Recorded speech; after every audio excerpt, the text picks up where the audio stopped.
مسئلہ ہم نے یہیں دیکھا ہے اور کہیں نہیں دیکھا. پھر یہ مسئلہ بھی ہمارے پاس آیا, خاوند نے بیوی کو طلاق دے دی, طلاق ہوگی, بچے بھی ہو گئے, اس وقت تک طلاق تک خاوند نے بیوی کو مہر نہیں دیا ہے. بیوی کہتی ہے مجھے یہ بچی مہر میں بخش کر دے دے, تو اب یہ بچی میں ساتھ لائی ہوں, یہ میں نے مہر میں لی ہے, میں نے کہا قطعاً مہر نہیں بن سکتی ہے. یہ تو اگر وہ مہر بن سکتی ہے تو پھر کیوں نہیں آپ اپنے بچیوں کو فروخت کیوں نہیں بازار میں کرتے؟ ان کی خرید و فروخت انسان کی ہو ہی نہیں سکتی ہے. مہر میں مال دیا جاتا ہے اور بچی مال بن ہی نہیں سکتی. یہ گڑبڑ. تیسرا گڑبڑ, یہاں جب بھی طلاقیں ہوتی ہیں 3 طلاقوں سے کم ہوتی نہیں,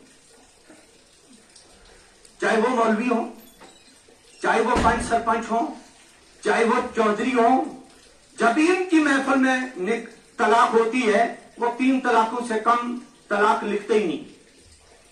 حدیث پاک میں ہے, ایک شخص آئے نبی پاک صلی اللہ علیہ وسلم کی خدمت میں اور انہوں نے آ کر بتایا اس شخص نے اپنی بیوی کو 3 طلاقیں دے دی.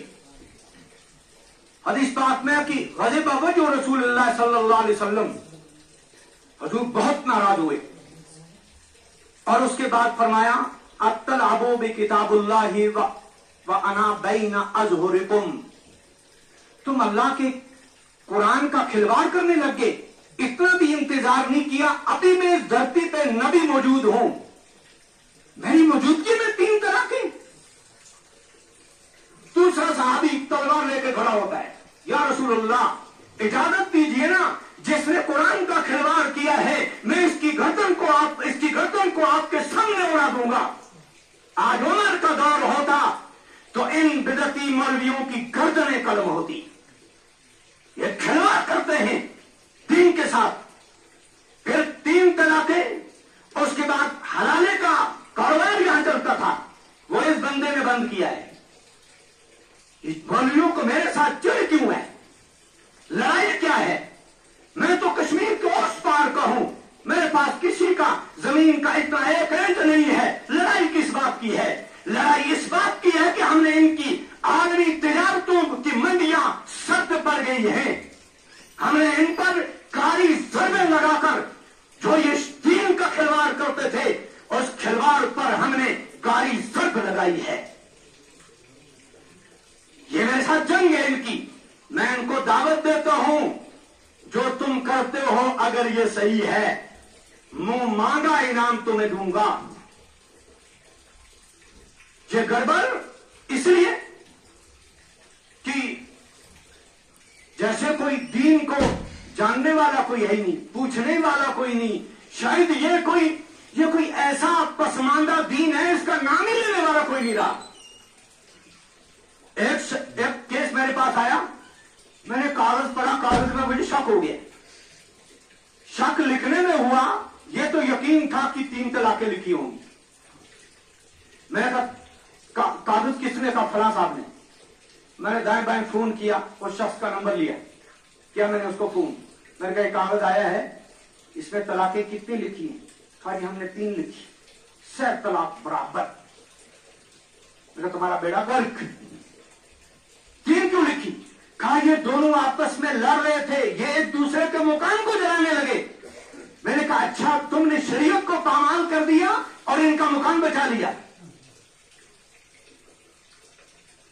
یہ دھندا اب تو اوپر سے کاری ضرب لگی. پارلیمنٹ میں بل پاس ہوا, اب کوئی ہمت نہیں کر رہا ہے, 3 لکھتے ہیں.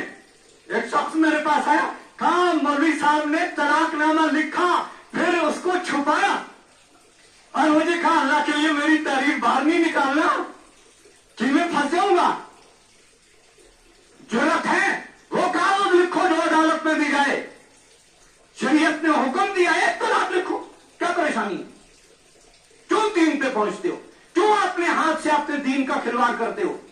شریعت نے بالکل منع کیا, لیکن مسلمانوں نے اس میں جب اتنے اس پر ڈٹ کے کھڑے ہو گئے, خلاف ورزی کرنے لگے, غیر مسلموں کو بھی اس میں مداخلت کرنے کا موقع مل گیا. یہ ضرورت اس بات کی ہے کہ ہم ذرا سمجھیں اللہ کا دین کیا ہے. ہماری نجات صرف دین میں ہے. ابو بکر صدیق رضی اللہ کے بیٹے عبداللہ رضی اللہ عنہ, ان کو بیوی کے ساتھ اتنی محبت کہ ایک دن جمعہ کے دن بیوی کے ساتھ کھیلنے لگے اور ان کو دھیان ہی نہیں رہا جمعہ ہے. جمعہ ابو بکر صدیق کو پتہ چلا تو انہوں نے فوراً کہا بیٹے طلاق دے دو اس کو. بس خاموش ہو کے طلاق دے دی. لیکن طلاق دینے کے بعد محبت بہت تھی تو کچھ اشعار پڑے. جب سرزنش ہوگی اس کے بعد ابو بکر صدیق نے فرمایا آپ سزا ہو گئی ہے, اب رجوع کر. تو رجوع تب کر سکتا ہے جب ایک طلاق ہو. جب دو طلاقیں ہوں تب رجوع کا موقع ملتا ہے. جب تین ہو جائے تو قرآن کہتا ہے رجوع اب کر ہی نہیں سکتا ہے. صحابہ کرام اس کو گناہ سمجھتے تھے. اب ایک طبقہ وہ کہتا ہے 100 طلاقیں دے دو, ایک بھی نہیں ہوگی.